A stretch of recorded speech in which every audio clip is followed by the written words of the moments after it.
You are listening to the Horse Radio Network, part of the Equine Network family.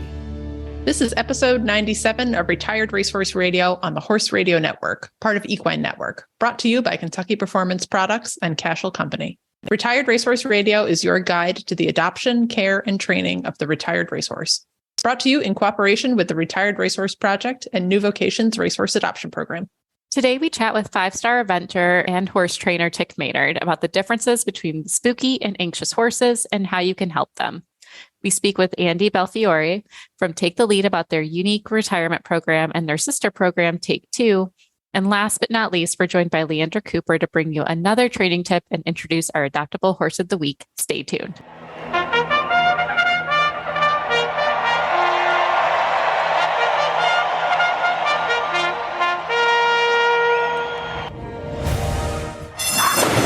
And they're off on Retired Racehorse Radio, the podcast that is your guide to the adoption, care, and training of the retired racehorse. This is Joy Orr in Detroit, Michigan. And this is Kristen Kovach-Bentley in Jamestown, New York. And you're listening to Retired Racehorse Radio. We made it through January. We made it through the darkest month. We did. Feels really good. January's a marathon. I always forget. January is exhausting. She needs to take a break. She needs to go through some self-reflection and realize the psychological damage that she causes everyone. If you cannot tell, I am over winter. Yeah, I thought about it last night. So we went for a little dog walk after I was done the horse chores. And I was like, oh, February's not like it was January 31st last night. So, hello, everyone. It's February 1st when we're recording this. Happy February 1st. Happy February. Hooray. But it was light enough to go for a dog walk after barn chores is what I'm getting at. And I was like, oh, I forgot. Like February's nice. Like, I mean, it's not nice. It still sucks, but it's so cold. Like, the days are longer. Like it's long enough that I can bundle up and go for a walk or a snowshoe. Like this year, it's going to be a walk. Dark at like 4:45. I'm like, oh, we're making it. I drove home today. You know, I did my farm chores early so we could record, but I drove home in sunglasses. That was nice. That's an achievement. That is some positivity right there. Yeah, it's happening. So it's happening. New month, new goals. What are you hoping to achieve this month? And it's okay if the answer is nothing also. Oh, no. I have goals because I can't share it yet, but I will share it on my social channels as soon as I'm able to. But there is something happening outside of Retired Racehorse Radio. It's personal for me, but I have to get serious about my training to a degree because I need my horse to be a civilized part of society. And I also need to have my stuff together too. So fitness is a big goal for us for February. And manners. I mean, she has mostly manners, but she's mildly feral for winter. It's fair. So it's fine. Astrid's going to probably move into a stall. She's been on pasture board for the last year, so we're going to have an adjustment period. But to get her a little bit more prep for offsites, feel a little bit more comfortable in a trailer, we're just got to move her into a stall, and she'll still have plenty of turnout for anyone who's ready to come after me about that. Actually, in the summer months, they pretty much only come in to eat. We try to keep them out as much as possible. So we do have plenty of turnout at my barn. So she'll be out most of the day, but just to come in to make sure she's kind of got that safe spot at night, get her grain, because I do have her on supplements, KPP, if you're wondering. And it's going to just help get her in a place where we can start thinking about doing some offsites, some clinics and shows this year, and some other hopefully exciting things that I can't wait to share with you. What about you? That is exciting. Yeah. And that transition from full turnout to stall can be really tough when they haven't done it for a while. So that's really smart that you're doing that now and not at your first horse show this year. No. I don't need any breakouts or I had to physically wrestle Jobber at the horse park for his makeover year because he was just he was over it immediately. So that's how I met Tony, who I purchased Shorty from. Because she was unloading her trailer and I physically was wrestling Jobber back down the barn aisle in a half Nelson.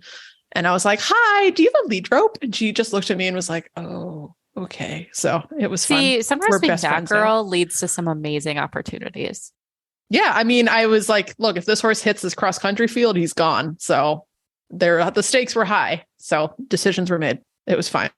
I just like physically drug him back to his stall without a strap on him. It was fine.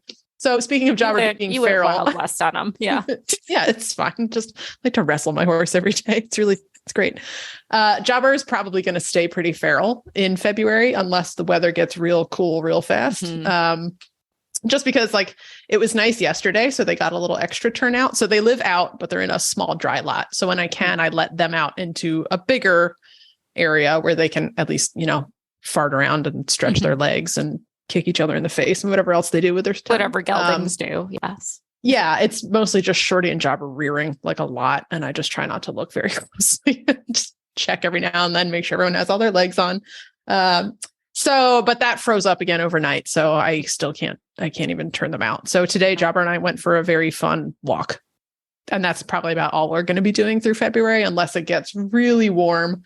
And if it gets really warm, that all that does is put us back into like the tracks in the gravel mine and going out and bothering cows. So I know it's February like will spring still be is pretty not for us. an exciting time when you live in the north. Like really until you get to May, like end of April, May, that's our celebration period. So for everyone who lives down south, I'm happy for you. I love that for you. Don't tell me about your weather. Don't tell me that it's chilly for you. Don't do that.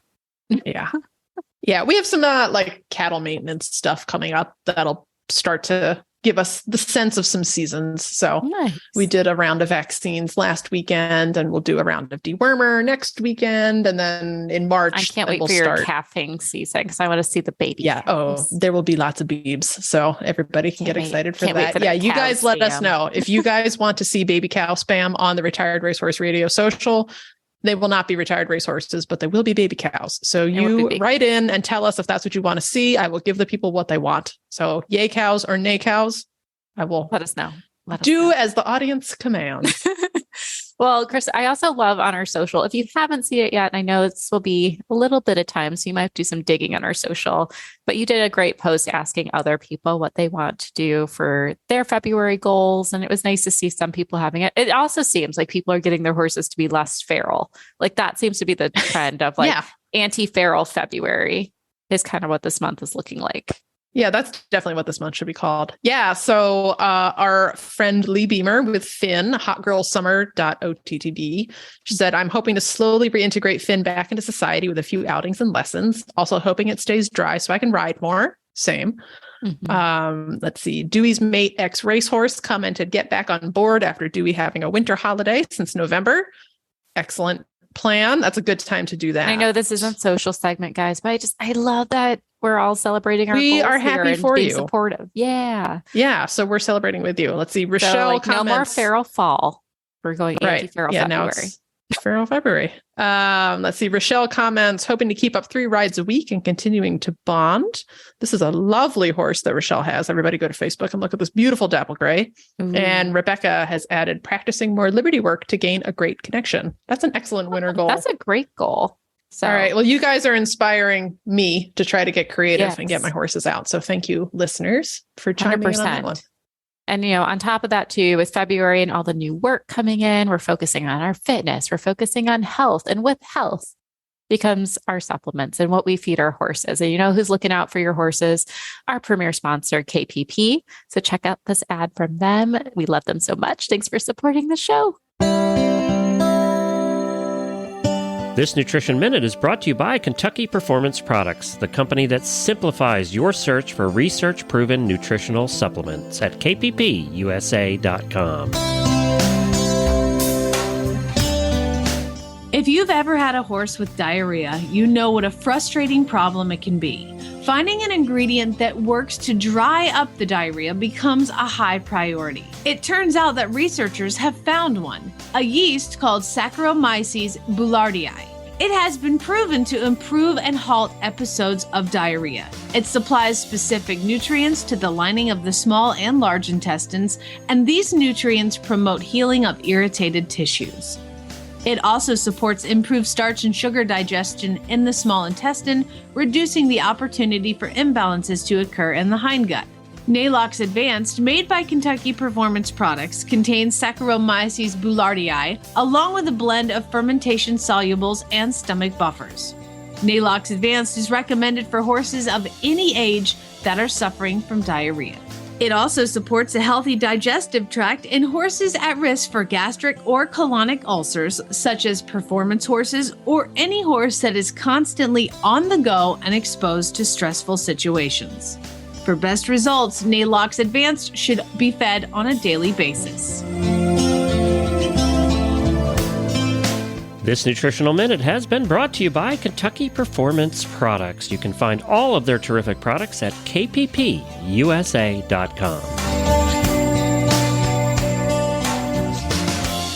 Well, Kristen, I had the pleasure to interview Tik Maynard. He was amazing. I wish you could have been there, but Tik is very difficult to catch sometimes, but he is fantastic when you do have him. For those who don't know Tik Maynard, he's a trainer, coach, clinician, and international level rider who's combined his love of eventing with horsemanship training. He has competed at the 5-star level in eventing and as a member of the U.S. equestrian team. And he runs his farm, Copper Line Farm in Florida, with his wife. And if Tik wasn't as impressive enough, he's also an author. He has a book, In the Middle Are the Horsemen. And while in this interview, we're learning more about his masterclass on the anxious and spooky horse. If you want to learn a little bit more about Tik personally and his journey, you can check out his episode on our sister show, Stall and Stable. It's episode 19. And you can learn more about him there. But for now, let's dive into this interview on the spooky and anxious horse. Well, Tik, welcome to Retired Racehorse Radio. I feel like we are way overdue to have you on this show, but it's great to have you today. Thank you very much. I'm excited to be here. We're excited to have you. And I'm mostly excited about with so many of our listeners who either already have a thoroughbred or standardbred in their home, or they're looking to adopt. There's some stereotypes about ex-racehorses that they can be a little flighty, a little looky, and a little explosive sometimes. But you have an amazing masterclass with Noel Floyd about the difference between the spooky and anxious horse and how to handle them. So I would love to just offer our listeners, how would you define a spooky horse and an anxious horse? Well, first of all, let me just start by saying that masterclass I filmed a couple years ago. And if anything I say today contradicts what I said then, my apologies. Isn't that the evolution, though, of learning and training? Like, well, it's just a given. Yeah. I mean, that's the thing. You're exactly right. Is that they call these things master classes, but to me, that's like more marketing. I mean, nobody's really like a master until they're like in their 60s or 70s. Like my ideas and my training techniques and my understanding still evolves, I think, a lot every single year. Like, so if I do something different than I did last year, hopefully I'm just doing it in a better way or a new way that I found or something else. So that's the kind of warning I'll give right at the beginning of this talk. And then, to do with spooky and anxious horses, I think of spookiness more, I guess, behavioral, more something that is a reaction in the moment to something. Spookiness can also be fairly genetic. I was talking to somebody at UF here in Florida, the University of Florida in Gainesville, and they're actually now doing studies where they can look at a horse's genetics and sort of predict how spooky they're going to be. Mm-hmm. And they foresee a time in the future when you could take a blood test of a horse before you buy it to see sort of how spooky that horse is genetically. Now, of course, the genetics only determine, just like with people, a small part of how that horse turns out. A lot of it is how they're raised and what their experiences are and stuff like that. And then anxiety is, I think, of more, as opposed to something that's acute and in the moment, I think of more something that is more longer lasting, like something that lasts, for example, the whole ride or the whole 4 days at a horse show. Mm-hmm. And unfortunately, all too often, an anxiety that lasts even longer than that in terms of months and sometimes even years, where the horse develops, ulcers and other things that manifest physically in the horse because of their stress. And I think most mammals have evolved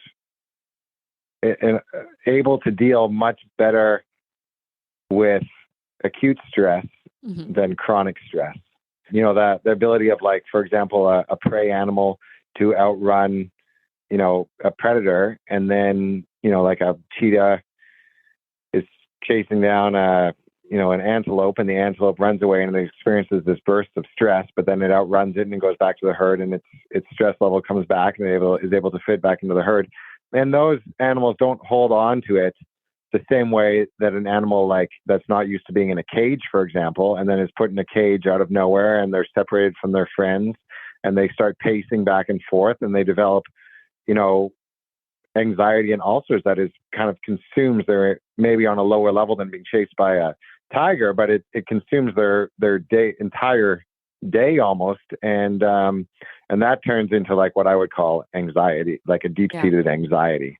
I think a lot of our listeners, and myself included, can easily sympathize with that. Just as humans, we tend to be very stressed. We can put ourselves in stressful situations. And I think we know the difference of when it's just a moment versus when it's starting to bother you for the whole day. It affects how you eat, how you sleep, how you interact with others. So it really is. I mean, we always say stress is the number one cancer for humanity, but I think the same can be applied for our horses.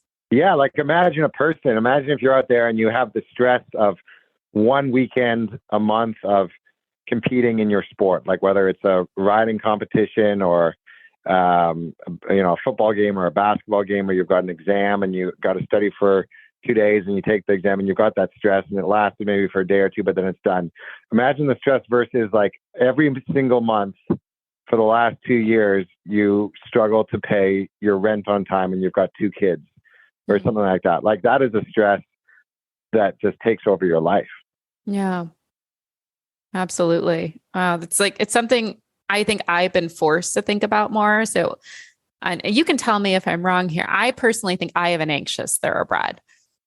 Just her behaviors, she's easily feeding off of the room. We can go from 0 to 100, and it's that entire ride. Like it can be everything from the moment I pull her out of the pasture to when we go back.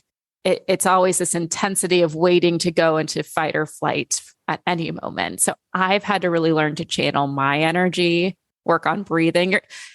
Despite what you may say of that masterclass being a few years ago, it has really helped me in building a relationship with my horse of trust. But as a rider thinking about this, if we were to create 2 personalities in these horses, what's like the easiest indicators to say my horse is probably spooky or my horse is anxious? I guess it would be how often you experience that in your horse. Like if you take your horse and you pull them out of the paddock and you feel like that horse is pacing quickly ahead of you, like they can't stop, they have to keep moving, and then you get to the cross ties or wherever you brush them and saddle them and you put them there and they want to kind of keep moving, or they switch their tail, I have a wiggler. Or their mouth is a little anxiously moving, and then you go out to the arena and they're like sort of drawn back to the herd or back to the in-gate, and then when you want to stand, they kind of don't want to stand, maybe they don't want to even eat grass and lower their head, they're kind of looking around constantly. Their movements are more abrupt rather than smooth. That's a horse that's got what I would call like they're anxious. If you've got a horse that's spooky, maybe they can stand quietly, maybe they're relaxed most of the time, and then when you go out into the arena or on the trail, all of a sudden they see something they haven't seen before, and they want to stop suddenly, or they want to spin suddenly, or they want to stop and back up suddenly, or they raise their head suddenly and look off into the distance, and they have to take that in, and they need the time to take it in. Now, the best thing to do, jumping ahead a bit, it's the best thing to do, but the best thing to do is to give them the time to take it in so they get used to those things. What I think the last thing in my opinion, you want to do is all of a sudden they're scared of something like a cow off into the distance, and then all of a sudden you close your leg on them and give them a big kick and you drive them forward towards that thing that they're scared of. And then they're going to, then all of a sudden even if they're, in quotation marks, an obedient horse, their stress level is going to start to rise, and at some point it's going to overwhelm them. And that will manifest either usually in kicking out at your leg, or spinning and going the other way, or stopping and refusing to go forward, or rearing, or bucking, or, in some way like that. Gotcha. So, I feel like that makes it pretty clear for any of our listeners who might, because I feel a lot of times, and we just did an episode about this, sometimes we we coddle the horses, or we want to always imagine there's these helpless beings and like, oh, my horse is anxious. My horse is anxious. Is it possible that spookiness is just even an evasive technique? So like some horses use speed, some horses don't move at all, different ways of being evasive. I've heard the word evasive, like the horse is evading the bit or the horse is evading that. Personally, I never use the word evasive. To me, like I would use a word like the horse is telling you something. Like the horse is telling you that something is uncomfortable or wrong. They're not okay. They're not okay with something. Yeah. Like they're not okay with something. And this brings me to kind of a bigger picture, kind of philosophical thing. Is a lot of people think about horses in terms of dominant versus submissive or obedient, or people think of horses as alpha or not, or you got to be in charge, or you got to be the leader or the follower.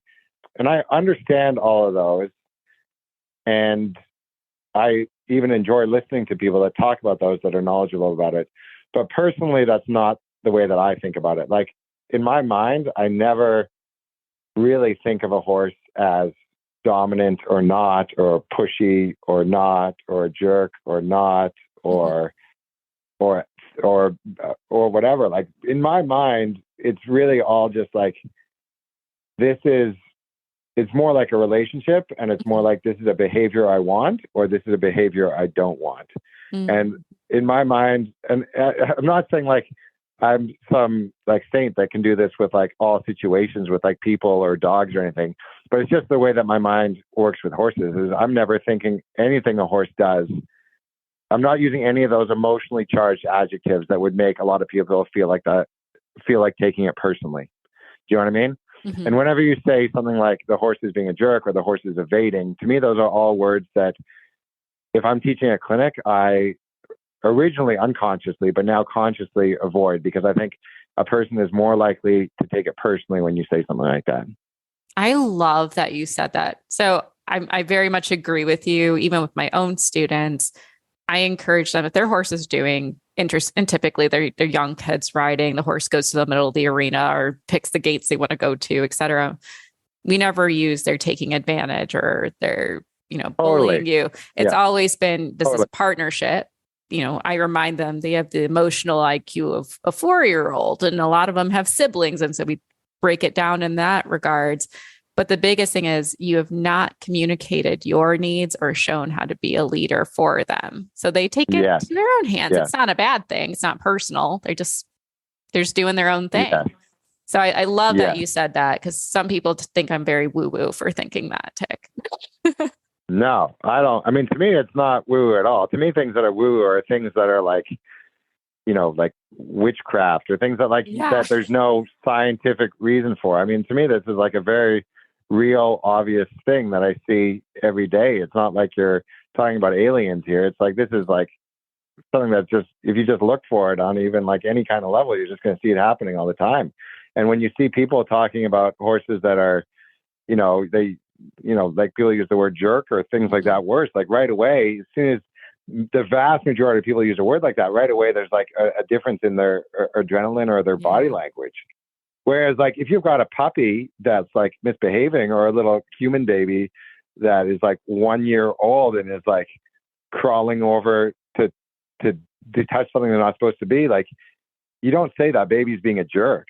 Like, you're like, oh, like it's a baby. Like, it doesn't know. It doesn't know any different. And the same with your horse. Like, they don't know what you're asking. They're hoping that you're going to communicate it effectively. Yeah.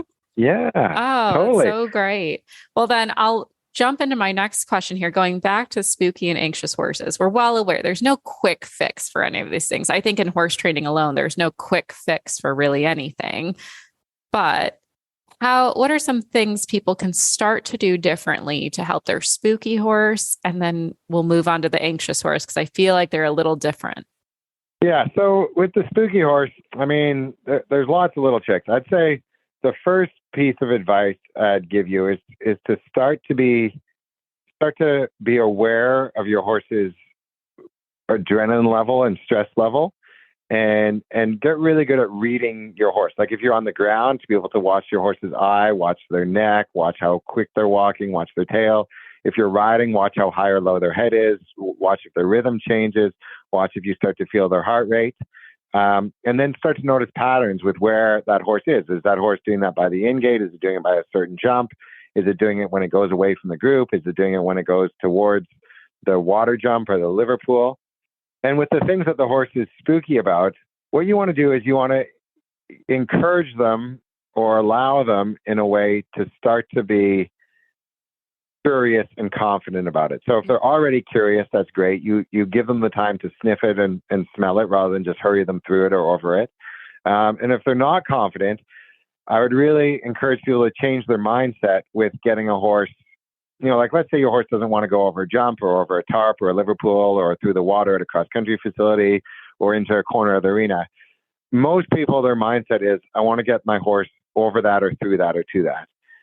And instead of that mindset, what I would encourage you to think is, I want to get my horse confident about that thing. Mm-hmm. And then right away, you're starting to change the timeline and how you approach it. And I would compare it almost to like if you've got a person that doesn't know, say you've got some kid or even an adult and they don't know how to swim.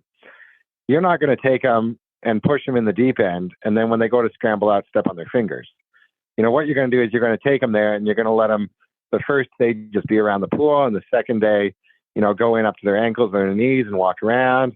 And then, you know, you're going to get to the point where they can take a few swimming strokes and then stand up. And then maybe a few more swimming strokes and then stand up. And you're building their confidence about it. Probably the single biggest change I've made in my like day-to-day life with competition horses and event horses in particular, but this would apply to trail horses or anything, any kind of spooky horse, is when I go cross-country schooling, I don't think of going through the water or up and down a bank or over a ditch. If I've got a horse that's green to it or a horse that's spooky or unconfident, I don't think of that thing as success or failure.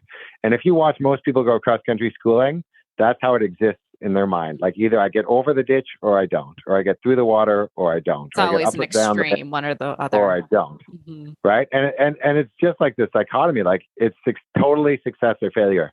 Whereas with me, I could take a horse that's green or spooky cross-country schooling and I could go 20 feet away from the water and then leave it for a bit, and then 10 feet away from the water and then leave it a bit, and then 5 feet away from the water and then leave it for the day. And I didn't even go through the water that day. And I come back next week and I'm just thinking, wow, I just really improved my horse's confidence. I was 20 feet away and then I finished the day 5 feet away with that horse relaxed. Like that's the way that I build a horse's confidence. Whereas if you force them through it, yes, they might go through it, but they're going through it and they're actually losing confidence. Mm-hmm. Oh, I love that. And it actually brings me to like my next question of, can you teach that curiosity in horses? And the answer is yes, you can. Yes, with you can. My horse, we're not as far ahead as I thought we'd be. I didn't quite realize how anxious of a horse she was until our first year together. And I slowed down the training and went way back and did a lot of hand walking. And we did a lot of curiosity moments, letting her touch things she would normally bolt from and rewarding her for when she steps up, even if it's one step, just give her a scratch, give her a treat, whatever it is, like help her feel like this is fun. I really started rethinking training of this is a game, this is an opportunity to bond rather than I need to be at first level. I need to be here. I need to be able to do a flying lead change. I need to be able to do this. When in truth, like it's her journey, wherever she's ready to be, I've like accepted that for myself. So how do you like to teach the curiosity for your horses? All horses have a different starting point with curiosity. I mean, some horses are so confident and curious, they're pulling you around, trying to touch everything, and they're constantly knocking over your coffee mug, you know, and then other horses are so anxious that they're not curious. They're just so caught up in their own internal anxiety or internal discomfort from their ulcers, or they're stressed about everything that's moving around them. So they're not curious about anything. And then still other horses have what might be called learned helplessness, where they're just shut off and you see their eyes just, you know, they go inside themselves, and they've sort of been taught by humans to not be curious because every time they've been curious, they've been discouraged for it or even sometimes punished for it. And so it really depends what your starting point is. With some horses, you're actually trying to say, you know, if they're overly curious, you're trying to say, don't be curious about this, but hey, come over here and you can be curious about this. So like, don't knock over my coffee mug, but why don't you come over here and investigate this barrel. Or, don't be curious about my cell phone there. I don't want you to break it. But why don't I teach you that if I throw my hat, you can go over and pick it up and bring it back to me? So you're trying to like redirect and give them something to be curious about. With the horse that is nervous or anxious, I mean, first of all, before I try to teach them to be curious, you're trying to take away the stress that exists so you can give them a safe space to be curious. Just like with people, if somebody's dealing with a lot of stress in their life, it's going to be hard for them to find, to listen to this podcast and to be curious about what I'm saying, because their mind is dealing with like elsewhere. The stress of whatever it is in their life that they're dealing with. Like they don't have time to be curious. They don't have that space in their life to do that. And then with horses that are shut down horses, things like scratches and bonding, like you talked about. And also some of those horses, I would not hesitate to bring out food. And either from my hand, but if you don't feel comfortable doing it from your hand, what I might do is I might go out into like, the jumping arena or wherever I am and put treats on this barrel, on that mounting block, on that fence post, on that use jump. That technique a lot. Yeah. And then you take them around and they start to go, oh, if I'm curious, and what's this? This is fun to be curious.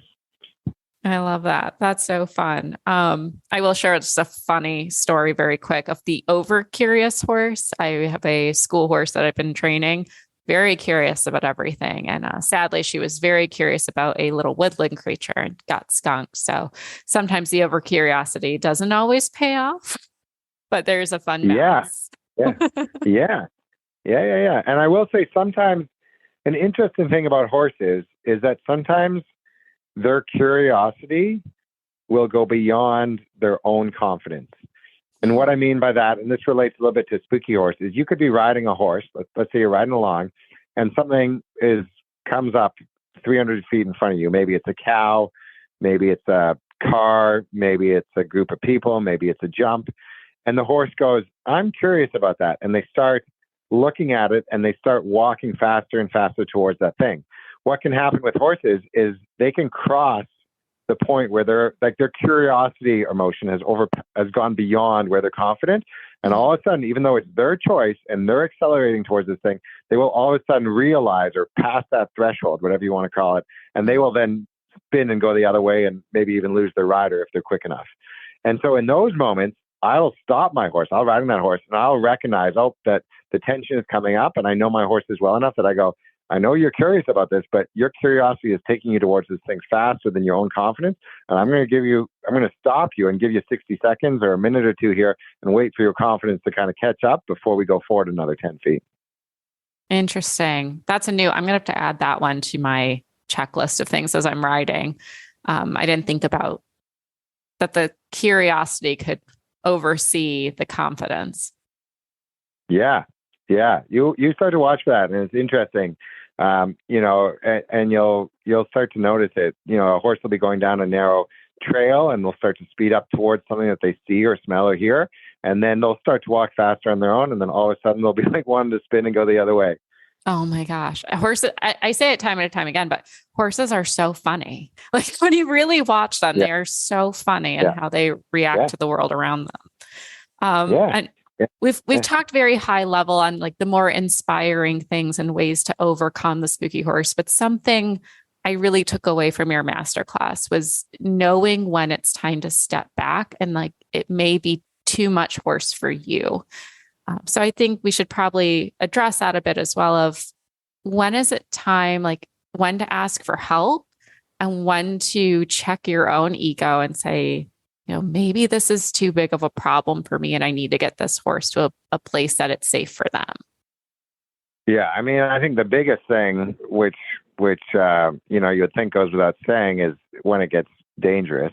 But I have been around people that haven't recognized how dangerous it's getting. And I don't know if it's... I feel like our love will make excuses sometimes for us. Yeah.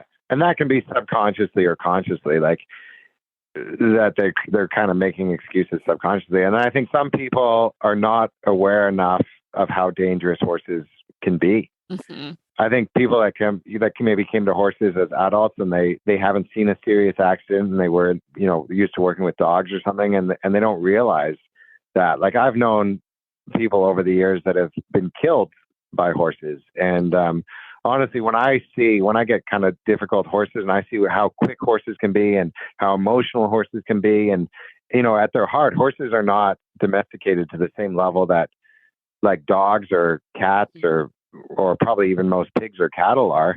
Like, horses are still much more of a wild creature than most other domesticated animals that we spend so much time around with.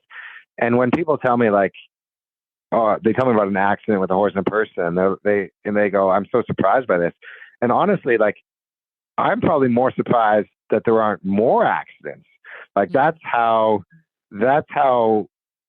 dangerous I think horses can be. And not that I'm not recommending having horses in your life, but I'm thinking a lot of people don't have enough of a healthy respect. Yeah, we romanticize it. Strong, you know, all the horse girl movies, all the Saddle Club books. Yeah, it's very romanticized. Yeah, and you know, in my mind, there's no horse that's ever out there thinking, you know, going to sleep thinking like, how can I get back in my person the next day? Like, horses are not like that. Like, horses, what makes horses so amazing to me is how much in the present they are. Like, people are way more are thinking to the future or thinking in the past, but horses really exist in the present, which what makes them amazing. And if you're good at reading them, which is what it can keep you safe, because you're going to see what's happening in the moment, but it's also what can make them dangerous. Like, you could have a great safe horse one day, and the next day something could change, and you could be dealing with a horse that's ready to bolt on you.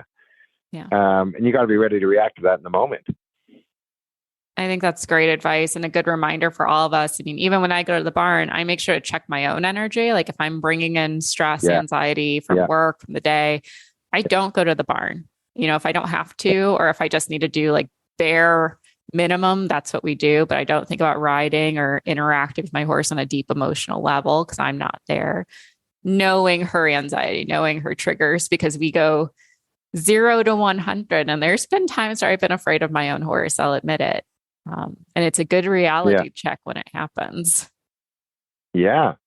Yeah. And so safety is that first thing. And what you just said is the second thing. Like, if you find that you're scared or defensive or aggressive or angry or frustrated or any of these things, which I would call unhelpful emotions when trying to train a horse, you know, in a therapeutic riding session, I wouldn't say it's unhelpful to have those. And some horses are more helpful with that than others. But if you're working with an off the track thoroughbred, or you're working with a horse that's already emotional in themselves, and you start having those emotions too much around a horse, I don't think it's going to be productive for you or the horse. And I don't know if I could put a time on that, like if you're experiencing that 10 minutes a day or 50% of the time with your horse. But, you know, definitely over the course of a few months, if you feel like that's happening more often than not, I would be rethinking, is this the right that horse situation. For you know, is this the right horse for you, or do you need more professional help, or does the horse need more professional help, or something's got to change, because that's not going to be fun for you or your horse, or probably be safe. Yeah. I think that's great advice, especially as we have so many people who are interested in adopting. You know, I love to believe in a romanticized world, there's a thoroughbred or a standardbred for everyone. And I'm sure to a degree that's true. But we see all these cute pictures that come in our social media from the different aftercare groups. And it's easy to fall in love with the face for sure. But to really make that list and be mindful of what you need and what you want and what you want to accomplish, and being honest with whoever's helping you find a horse. I'm a big believer in a third party who's not involved, you know, just having them come in and help validate, like, this seems like a good fit for you. Yeah, I totally agree. And, you know, that's not just for amateurs. I mean, or people new to horses. Like, I would say professionals do that as much or more. Like, if I'm looking at a horse, I'm going to run it by my wife or my dad, or, you know, David or Karen O'Connor or Will Coleman or something like that. And same thing, you know, with all the other professionals I know. When I don't know any of them that are just going to go out and buy a horse on their own. Like, to be able to use the knowledge and resources around you with questions around horses, I think is really important.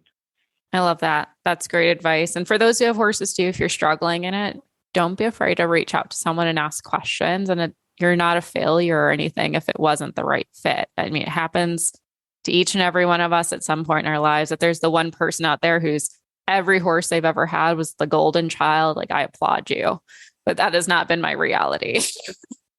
Well, Tik, thank you so much for this. This has been so helpful. I'm looking forward to implementing some of these things with my horses and even for my students, and ask them to become a little more aware of like how their horses are reacting to different things and how they can help mitigate them and be confident for them.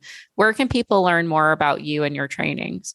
You watched that Noel Floyd masterclass. That's probably a pretty good starting point. Also, I wrote a book a few years ago that is out, and that's out in paperback, and it's also in ebook form. And it's also just come out in audiobook. I was the one to read that. And actually, you know, Helena Harris, and she was the one that did the producing and editing. So you could read that book. And then I also give clinics around the country and sometimes out of the country as well, like in Canada or England. So I look forward to meeting some of you at some of those clinics. Awesome. I'll have to see you next time you're around the Michigan area. I'll have to sign up for one. Well, it sounds like a blast. Perfect. Love to see you there. Awesome. Well, thanks again, Tik. And we appreciate everything that you do for horses and for horsemen out there. No problem. You too. And thanks for having me on your show. I'm here with Tony from Cashel. You all know it from the ads you hear all the time on this show. But we're at the trade show, and this is the point of time in the year where we find out what's new coming out. So what's Cashel have new coming out? Oh, we've got a great lineup of 32, 34 wool top pads. So describe them. 5 different colors, real vibrant, bright, sharp-looking pads. What makes them different? Well, it's the fill. The wool felt on the inside is a natural felt, and the fleece on the bottom is 100% merino. Oh, really? Okay. So these are soft and squishy pads. Well, not real squishy, but soft, and they do absorb shock and saddle fit. What would they retail for? What are those? That's about $119. That's the right price. Yeah. Anything else new with Cashel coming out? Oh, we've got more saddle pads coming in the fall, new strap line coming in the fall. It's a two-tone that looks great with a great buckle set on it.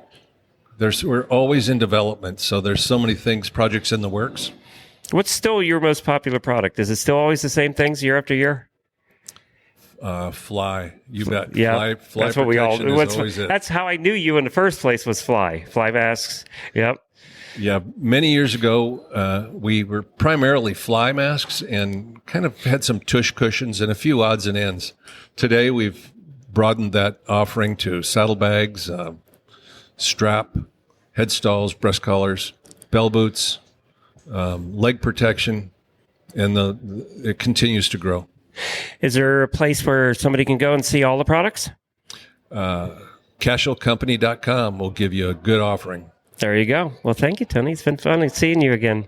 Hey, thank you. Good to see you. Joy, I'm very excited to introduce our next guest. We have with us today Andy Belfiore, who grew up riding show horses, then launched her career in racing on the backstretch at Belmont Park, working, as so many do, as a hot walker, groom, and exercise rider. Then she moved to the front side of the track and worked for NYRA, then was named Director of Communications for NYTHA in 2011 and Executive Director in 2015. She was instrumental in the creation of TAKE2 and Take the Lead, which is what we're going to learn more about today. And in her spare time, she's also the Executive Director of the Florida Thoroughbred Horsemen's Association. She wears many, many hats, so we're very excited to have her here with us today. Andy, welcome to the show. Thank you so much for having me. So you are doing a lot now. You are still running TAKE2 and Take the Lead, and you're working with the Florida Thoroughbred Horsemen's Association. How are you balancing all of that?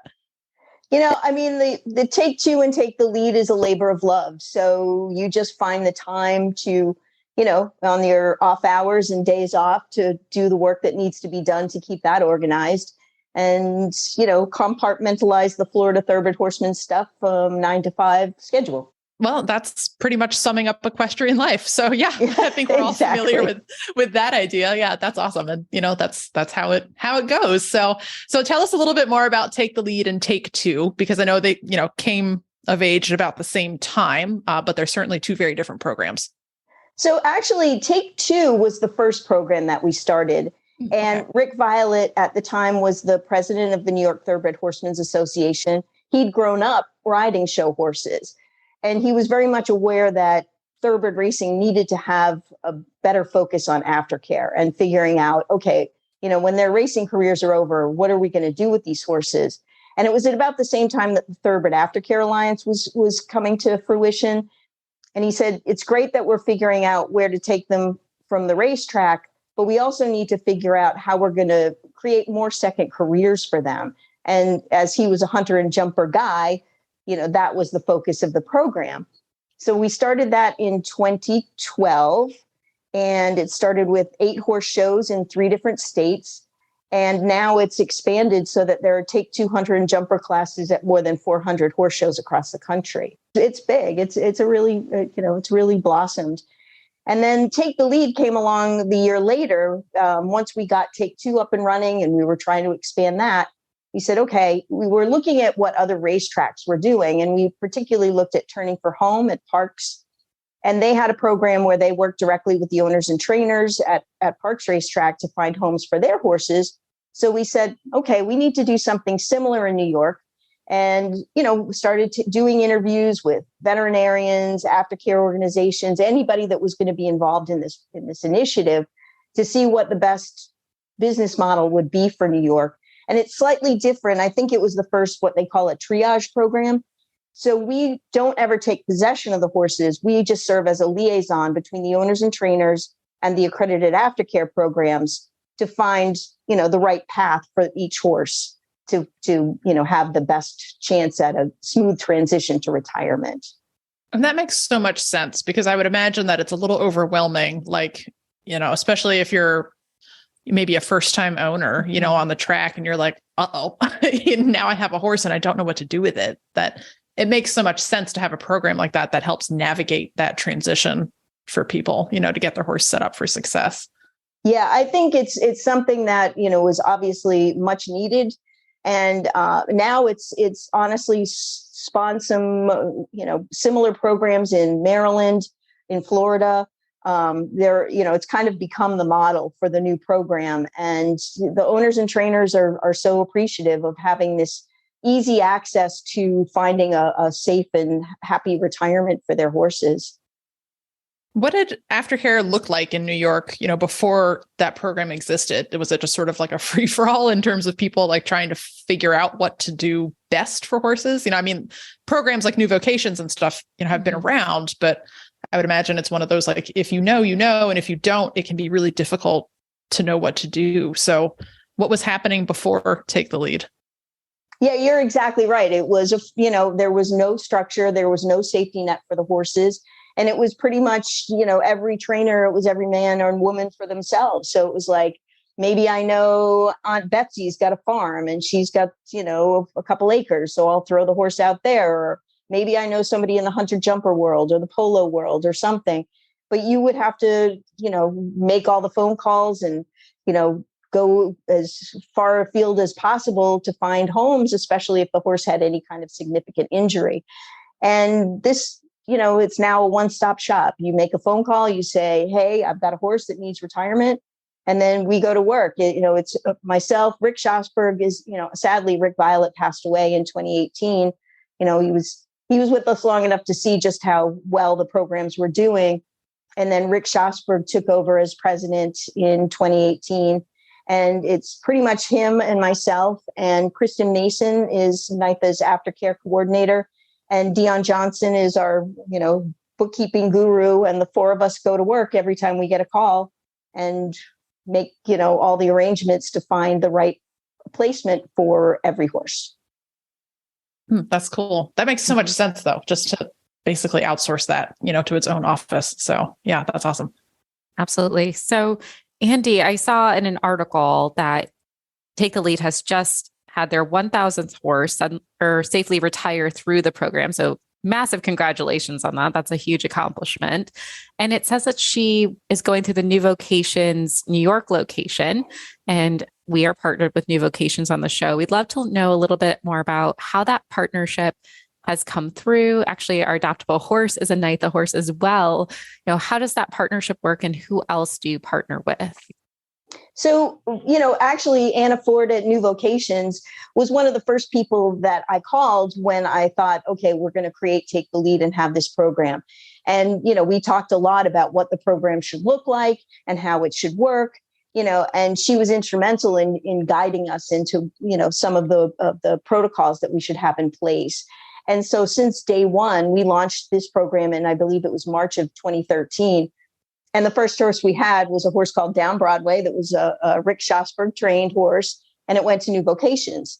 And since then, the New Vocations program and Rerun is our other biggest partner, have taken the vast majority of the horses that we retire out of the New York Racing Association tracks. We also have other partners like Aikendale, Lucky Orphans, Equine Advocates, Second Chance Thoroughbreds. There are others that help us out as well, but certainly New Vocations and Rerun are our two biggest partners. Amazing. And what I think I loved most about seeing that article and learning more about Take the Lead is the mantra for retiring that you have is that one race early.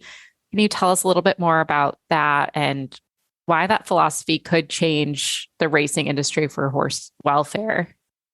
It's such an important mindset to have, and it benefits everyone, because certainly you want to stop the horse while the horse still is as sound as possible.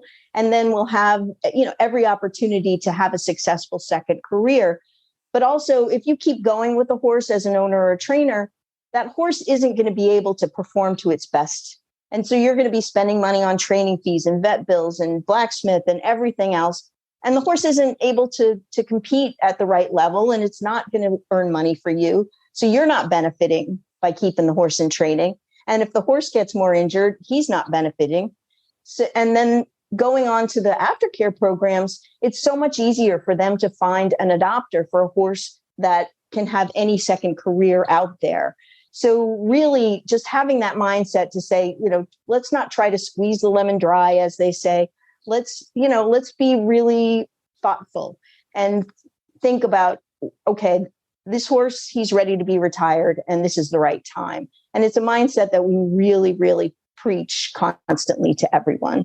And I think that is starting to gain some traction, like just outside of the NYRA tracks too. I think I'm seeing that more and more industry wide, that one last race syndrome, and how we're, hopefully encouraging more trainers to retire early, or retire when the horse has his maximum amount of athleticism and trainability and physical, ability to go into a new career. So that's great that it's, a nice official motto. So transitioning back now to TAKE2. So those are hunter jumper classes. And I know that they're a little I don't want to say upper level, you're not, at 4 foot, but they're a good goal, I think, for a lot of people to compete with their thoroughbreds, like let's say a year or two after the makeover.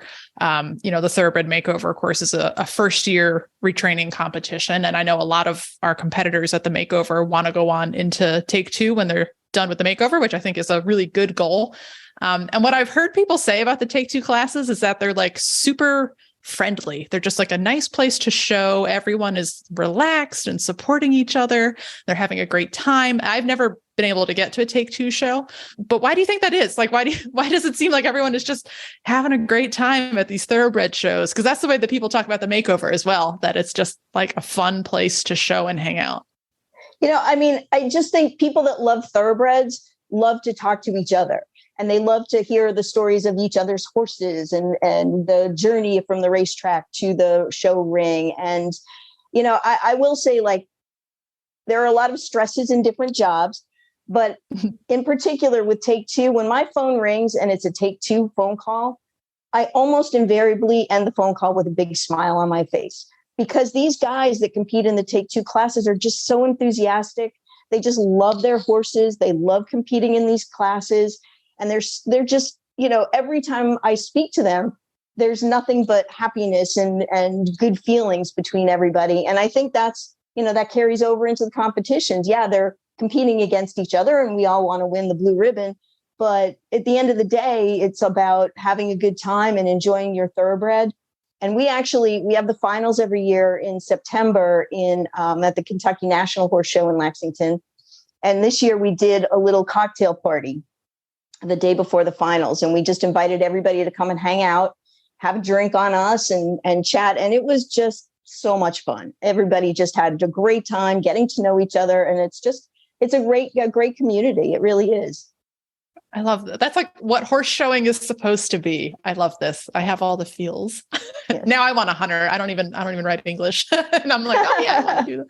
I'm going to do Certainly come to, we don't discriminate. If you love thoroughbreds, you can come to our party. So I can come hang out. All right, great. Yeah, we can come do media coverage. It'd be fun, Kristen. Yeah, there you go. We'd have a great time. So what I like about Take2 is that, it sort of falls under this umbrella of more of an advocacy program under, the big umbrella of aftercare, so I think when people say thoroughbred aftercare, most of them are picturing like a new vocations or an organization that is directly taking the horses and rehoming them and adopting them out. But I think these advocacy programs are just as important because they're creating the demand, like we can only do so much to keep adopting horses and adopting horses and adopting horses, but by creating these venues for them to compete at, that's creating the demand so that then we can adopt more horses into it. So where do you think that programs like this, like Take2 or Thoroughbred Incentive Program or the Thoroughbred Makeover and the work of the RRP, where do you think that sort of fits in that aftercare picture? Like, obviously those of us who work in them are like, they're really important. Yeah. But how do we convince everybody else that they are? Well, I mean, I think it's just in seeing that the popularity of the thoroughbred has grown. And, when that was the whole idea, because, when Rick Violet grew up, thoroughbreds were the thing. Everybody wanted a thoroughbred. If you were a hunter jumper person, you rode thoroughbreds. And then the warm bloods slowly took over, and the thoroughbreds were, declining in popularity. And so, very much what you said, we need to have second careers for these horses. We need to create opportunities for them. And let's get them back into popularity in the show ring because they're really good at it, And I think they're more of a challenge to ride for a lot of people. And I think that's maybe somewhat what has caused them to decline in popularity. But at the end of the day, I don't think there's any horse that's more fun to ride than a thoroughbred with a good mind. Yeah, I've heard them described as the horseman's horse, which I think is a pretty accurate statement. You can't just sort of fake your way onto a thoroughbred. I think we're all, everyone working with a thoroughbred understands, you just have to be a horseman in every sense of the word to get the most out of a thoroughbred. But gosh, they are fun. Yeah. And I think programs like the Makeover and like Take2 and the TIP program, they all put the spotlight on just how good these horses are at these second careers. And I think it's helping. I mean, when I talk to people, certainly the Take2 Thoroughbred League has grown. We have more and more people that are competing in the classes every year.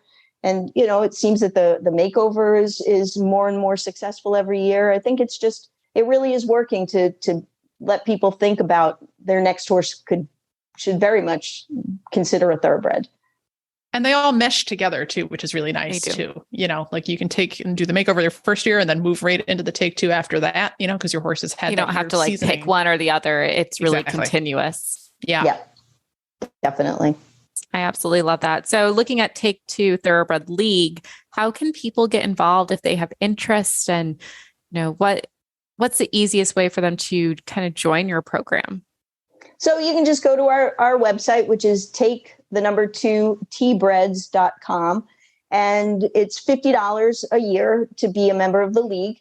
And that gets you eligible for, we have high score year-end awards that are $10,000. And then we have the finals that are $10,000 each for the hunter final and the jumper final.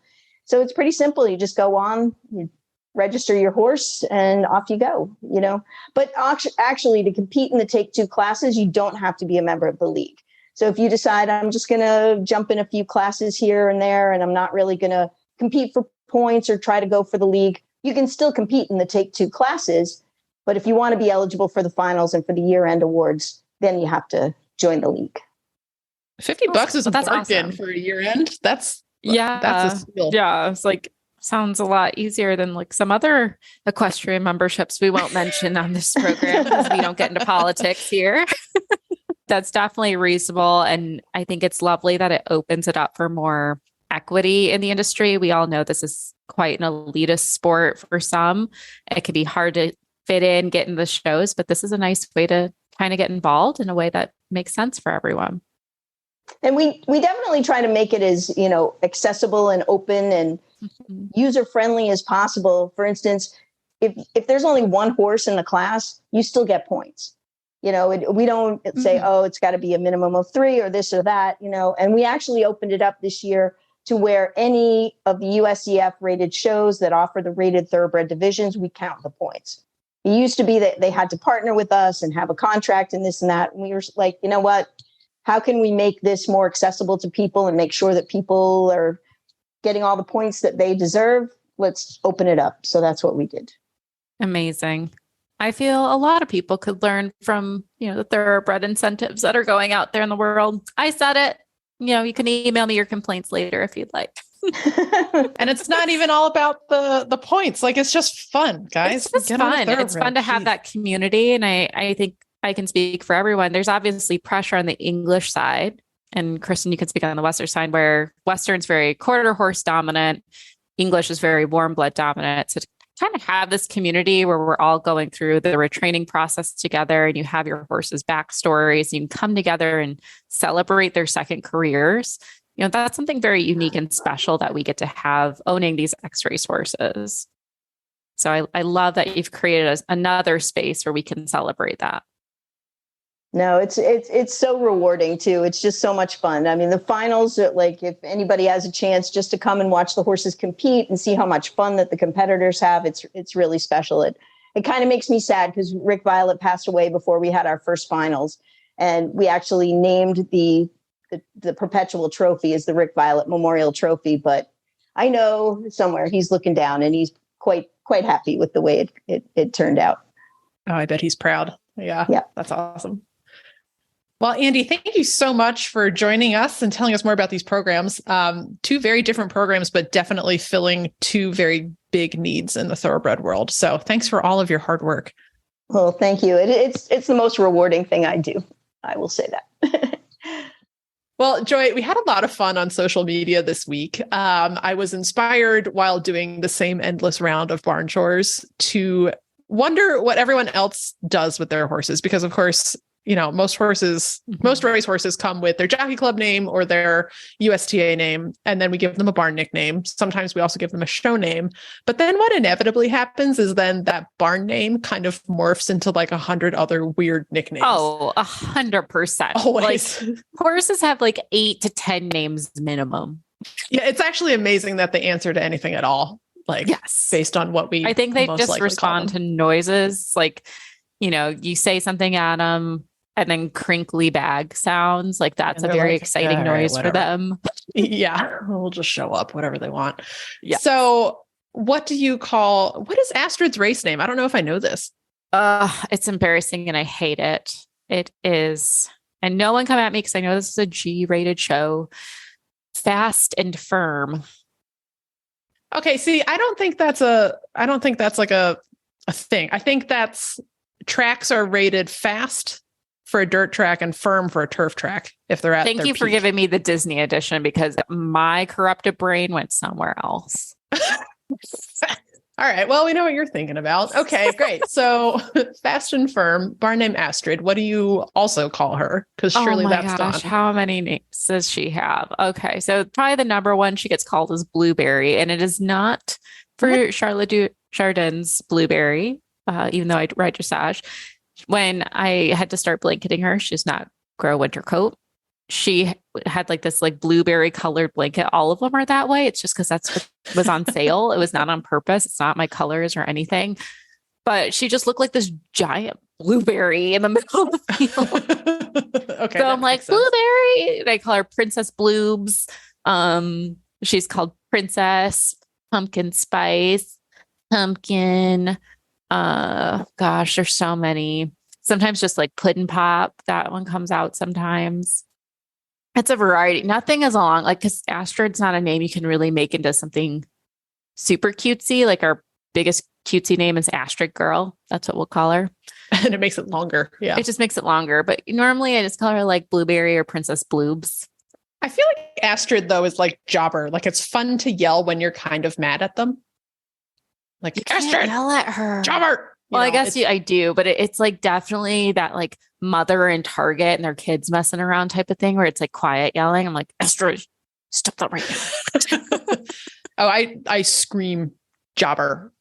See, I scream at the geldings and the mares get like Target mom.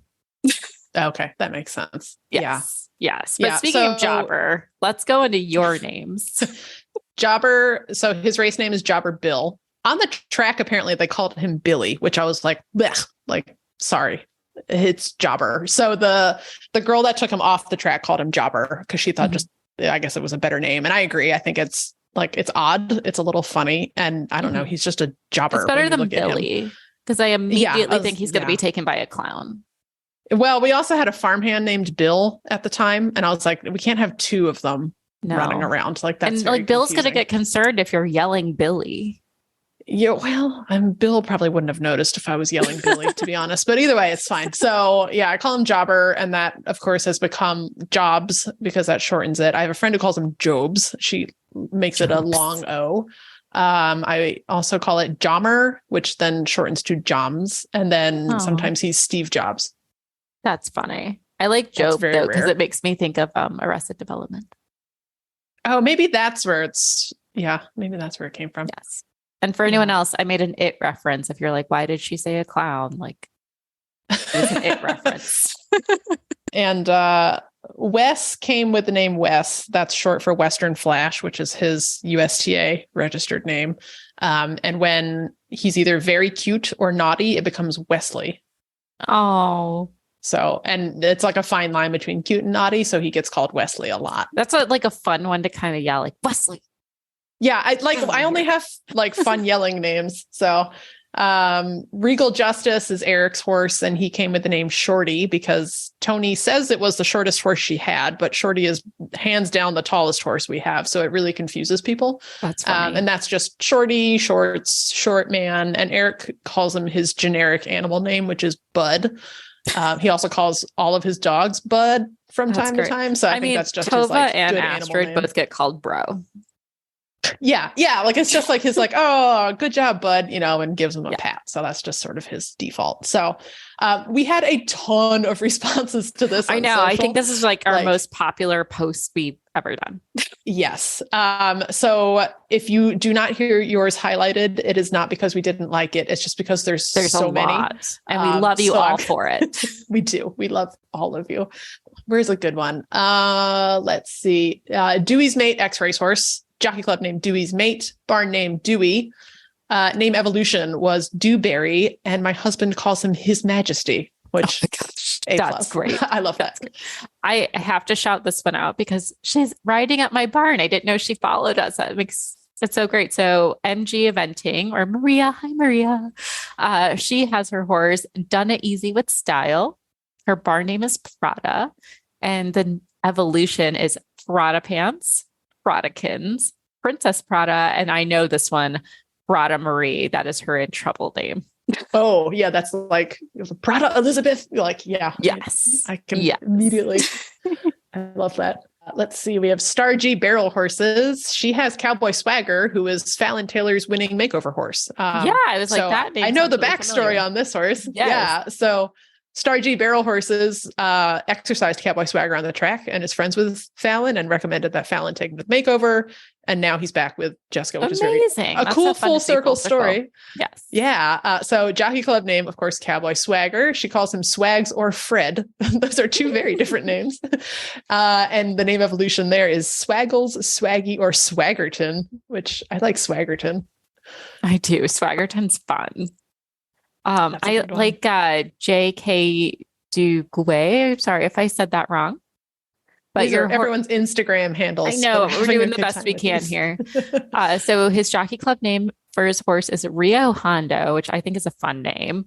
And his barn name is Rio, but the evolution is Uncle Ree, and it might be Rye. So correct me if I'm wrong, but Uncle Riri, Uncle, big guy, big friendly guy. So I think we know this horse's personality. You can see the lineage there as the name changes. I love that. Oh, here's a good one. I'm not going to sing it, but I'm going to say it. From Red Boys 2, horse's name is Nachito. So of course, the obvious evolution there is to call the horse Nacho.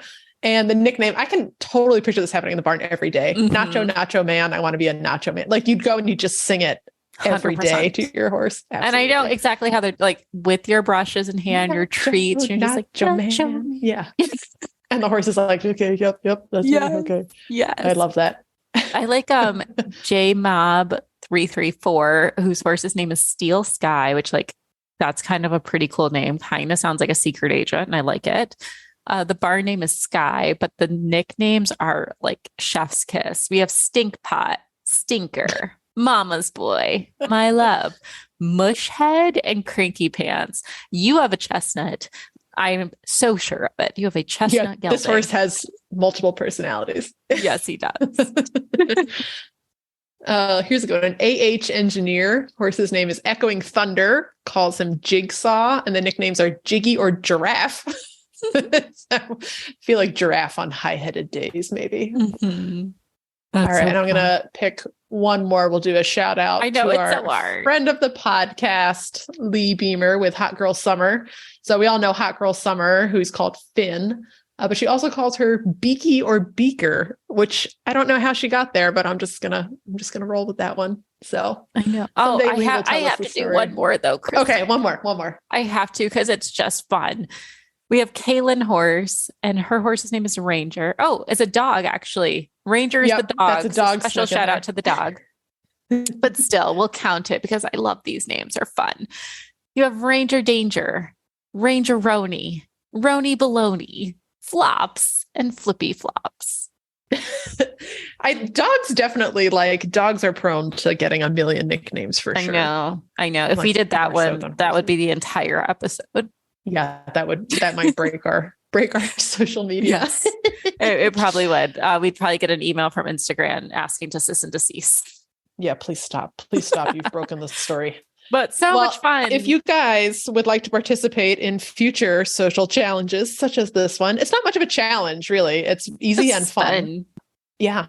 Give us a follow. We are Retired Racehorse Radio on Instagram and Facebook. Well, it is that time again on the episode where we get with Leandra Cooper from New Vocations. I'm so excited to have you back, Leandra, because it's felt like forever. At least forever. If we're looking at real units of time here. And I also feel like I need to get intro music for New Vocations for the segment. DM us listeners if that's something you want, because it sounds really fun. That would be like a fun jingle or something. Yeah, I feel like we just need some sort of superhero theme song for you or something like that. Well, I'm on board for that.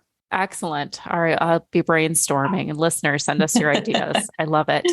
But getting into all those things aside, we'll push those away for a minute.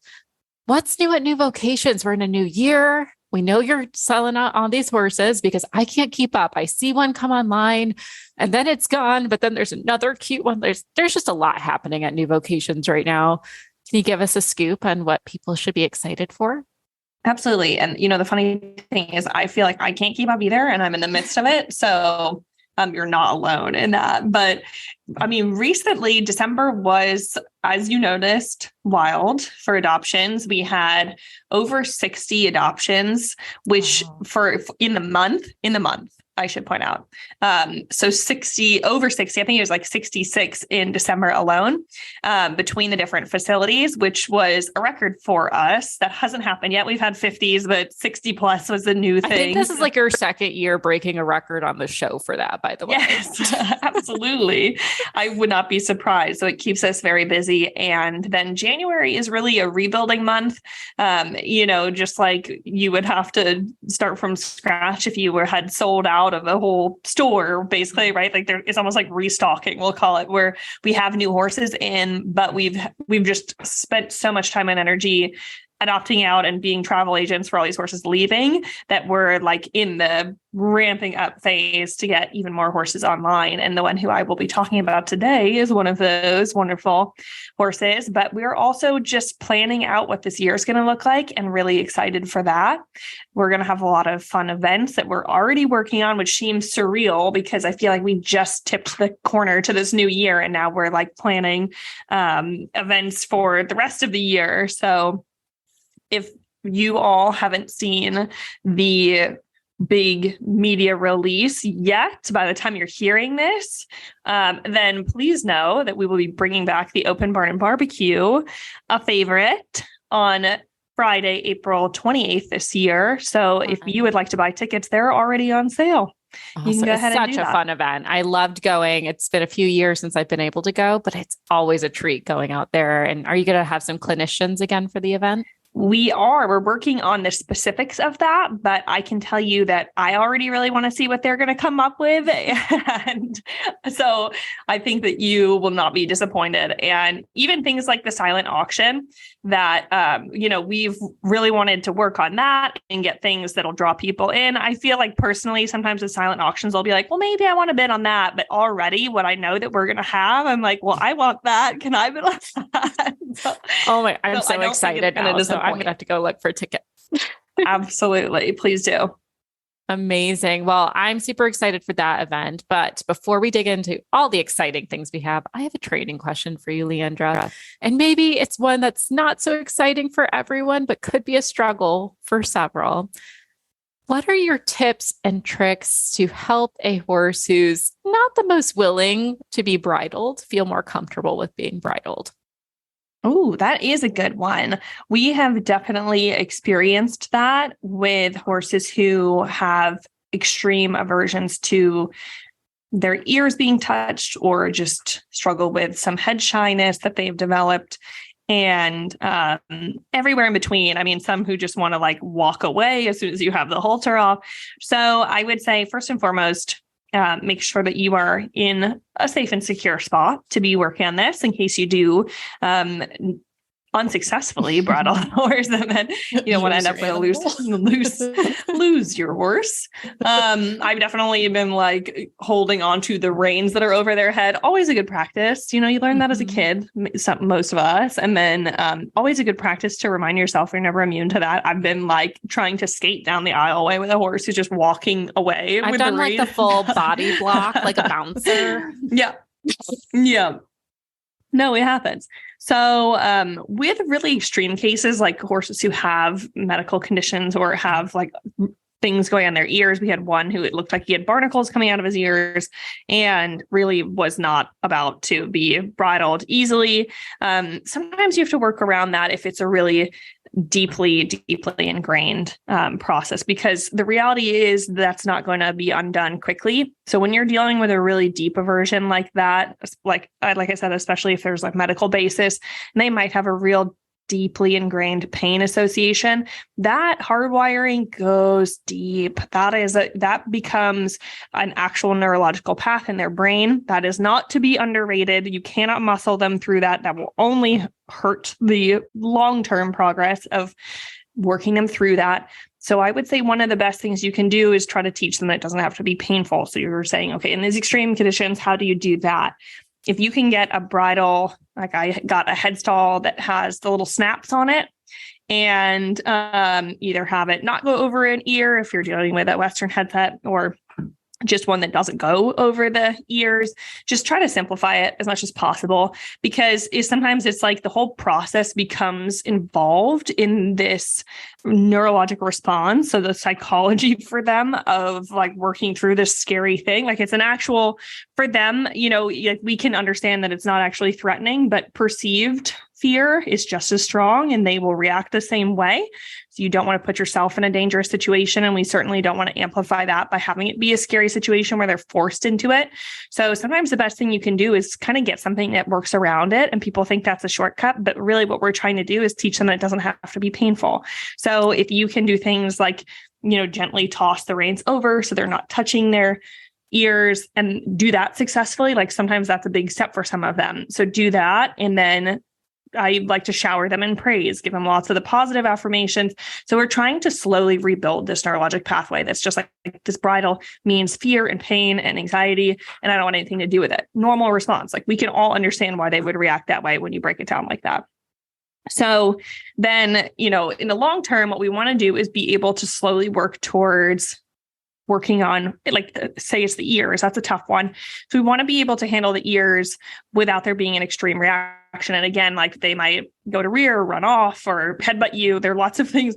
We don't want you to be like in harm's way. So all of this has to happen slowly. And sometimes I'll even use kind of like Reiki methods where you're not even touching, you're just in the airspace. And a lot of this is figuring out where that like red light, yellow light, green light zones are, where it's like, okay, you're fine. We can work around you here. Maybe that's 3 feet back.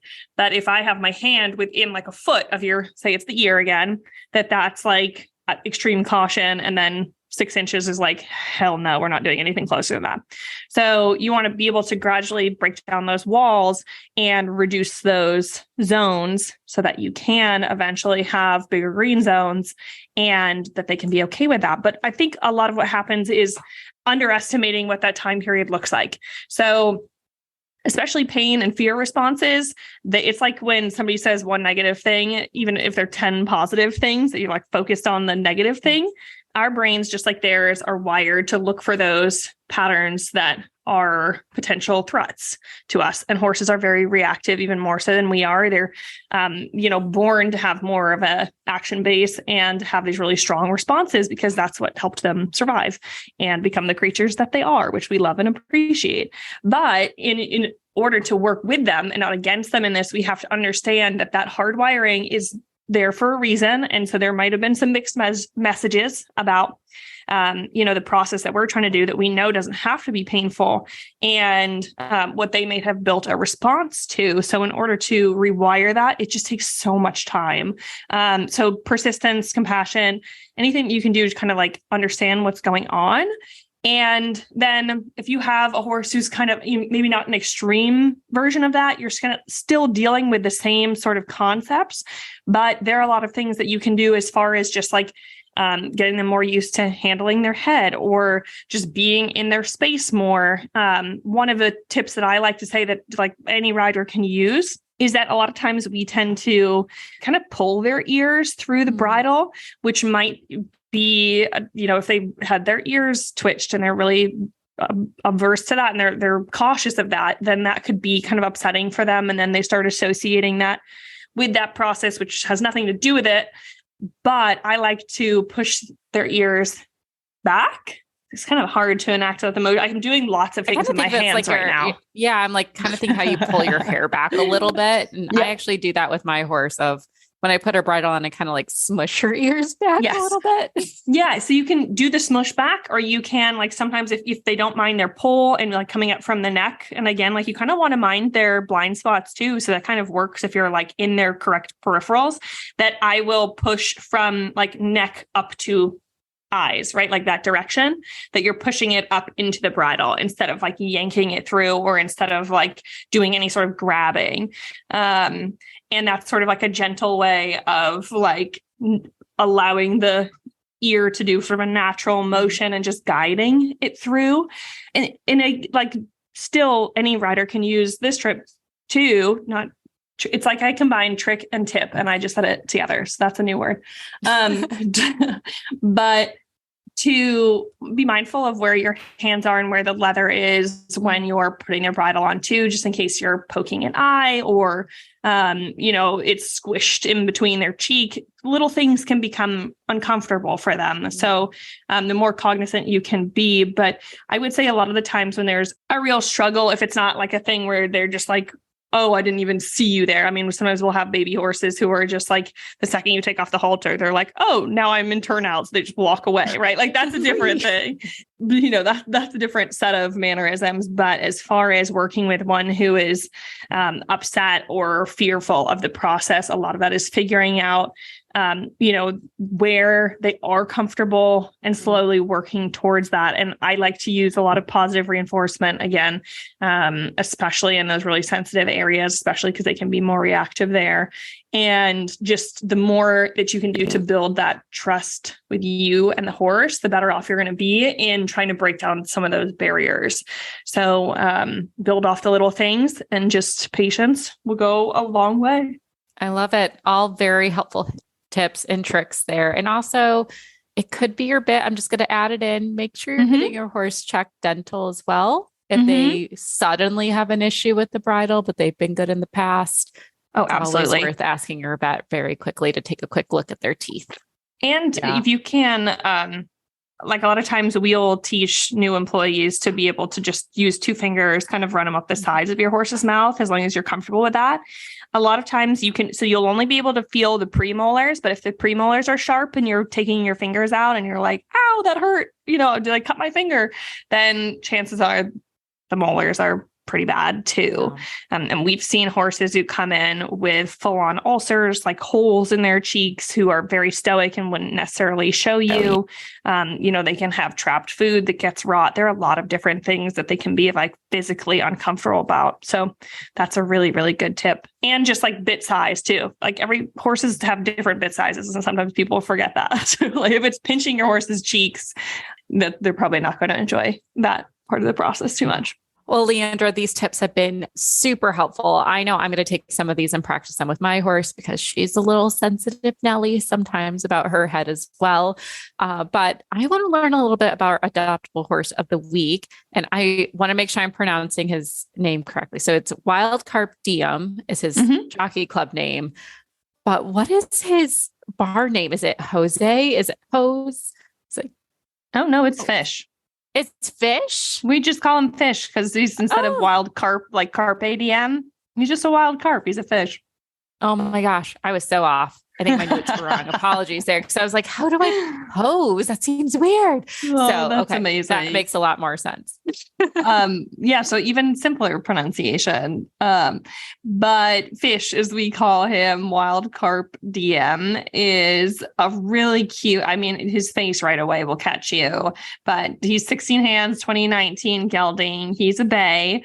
The funny thing with this horse is he came in and was one who was like the same exact horse from the day that he came in, where we usually see these transitions and all that. And he has been like true and true, wears his colors on his sleeves, has the absolute most can-do attitude, and is totally willing to please. Like he is not only a people horse, but he's also like a horse's horse. So he just has such a nice blend of personality for being social and always kind of in the middle of his group and playful, but not too playful. He's just always that like Goldilocks in between. And he just has the cutest face. He's still growing. But he has this nice build already that could go in many different directions. And I think he's probably going to grow a little bit more. He just has this kind of nice blend of everything. So as far as the future with him, I think he could go in so many different directions. The most recent thing that kind of blew all of our minds was that he had come in with the history of having an old sesamoid fracture, and it didn't say on the report initially what leg it was on. So we were like, all right, well, he hasn't had any soundness issues, and we'll have to just get some x-rays and see where this was so we can keep an eye on it. And took a full set of x-rays, and there is no sign anywhere of fractures. So we did find out after the fact where he was reported to have had the sesamoid fracture, but it must have healed perfectly because there is nothing to be seen there at all. So as far as physical limitations, he does not have any that we know of. And with his attitude, his disposition, and his just general demeanor, I can't see anything that would hold him back from basically any career. He just has, like I said, this like ideal personality, ideal build, and he's just cute as a button. So I think that he could do so many incredible things. I totally agree with you. He's got that very classic bay thoroughbred look. He's 16 hands, which is a great size. And he's got a very soft eye. It's such a kind, like wise face, like almost looks a little bit more like the standardbred eye a little bit. Some very more thoughtful. Than like the thoroughbred. Mm-hmm. Yeah. He looks wise beyond his years. And I love that his name's Fishy. Like it's so cute. He has the same face as my husband's horse. He looks just like my husband's horse, Shorty. He looked the same star snip and a soft eye. So yeah, does he ranch horse people get on this one? Yeah. Maybe he wants a matched set. We'll get him another one. There you go. Like, it'll be a fun surprise to go in like any direction, which is really nice for him. And then I really enjoy his video. He's got nice movement. I think people could have a lot of fun with him, and he is eligible for the RRP Thoroughbred Makeover this year if you're still looking for your horse and you know you are wanting to compete. Yes. And he has that, like, the right personality that we always say, like, you can't fit the competition to the horse, but the horse kind of needs to fit to the competition. And he would be the absolute correct type of brain for what is needed to do well in this competition in the time that you have. Amazing. Well, and of course, as all new vocation horses are, just crazy fees that are just no one can even handle, because he's $3,500. $3,500 gets you can do any type of horse, great brain. That, in my opinion, he's like the unicorn horse coming out of new vocations personally. Absolutely. Yeah. You get the vet records, all those x-rays come with him. You get so much built in. It's like he's free. Basically. Well, check out Fishy, aka Wild Carp Diem, at horseadoption.com. And if, he's not the right horse, he went too fast, because we know that they go quick, there's plenty of other amazing horses there. You can reach out to Leandra, or if you're looking for a standardbred, reach out to Whitney and get your applications in, and they will help you find the right horse for you. Leandra, thank you so much for joining us again. I can't wait to see you at the barbecue this year. Make sure you get your tickets on their website as well. If you're planning to be there, it'd be great to see some of you. And we look forward to next time. You guys as well. Thanks for having me. Joy, we covered a ton of ground in today's episode. I hope everyone is enjoying the interviews we're lining up and the content we're coming up with. And we have plenty more where that came from coming up in February and March. So keep it locked on Retired Racehorse Radio. You can find our show notes and links to today's guests on the website at retiredracehorseradio.com. Like us on Facebook and Instagram, just search for Retired Racehorse Radio. Follow us on Twitter at Horse Radio. You can find me on Instagram at The Horseback Writer and on Twitter at Kristen Kovach.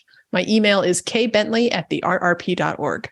You can find me on Instagram at Misfit Mare, and my email is joy@horseradionetwork.com.